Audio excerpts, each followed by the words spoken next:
Kalau mengikut saya punya pemahaman kan, kita press sikit-sikit. Kenapa kita tak press banyak terus? Sebab macam contoh ni, press sini, side ni kita press kuat sangat, banyak sangat, kita tekan, dia akan ada chance untuk lekang lah. Macam tadi tu yang first. Sebab tu kita press sini sikit. Merapatkan layer macam ni belum masalah lagi.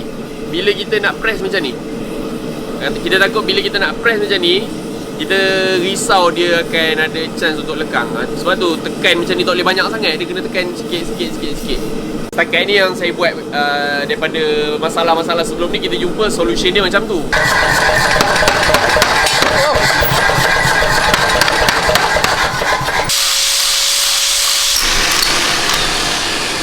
Put letak sini. Letak atas.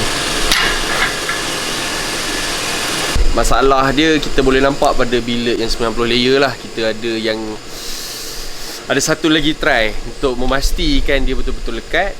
So semalam tu kita ada satu mistake, masa kita press dia tenganga. Mistake tu pula saya rasa berpunca daripada saya just welding tab. Patutnya saya kena welding banyak sikit supaya dia lagi melekat lah. Tak apa, kita check dulu layer dia macam mana betul.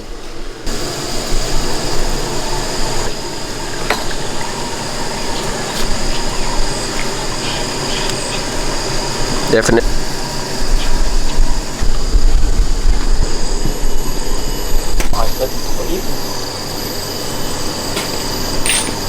Sepuluh layer ni kita boleh kira kat sini. Amai, kita fokus kat sini. Ni 1, 2, 3, 4, 5, 6, 7, 8, 9, 10. First part saya sendiri rasa ada sikit gagal lah. Sebab ini kita boleh nampak ada delineation punya, ada nampak ada garisan sikit. Tapi tak apa, sekejap lagi kita buat pisau. Ini kita ketuk, kita tengok. Saya cuma harap satu je lah, yang 90 layer ni tak ada deliminate. Yang 10 dengan 30 layer okey, tak ada masalah. So pisau pattern apa tak tahu lagi. Jomlah ketuk.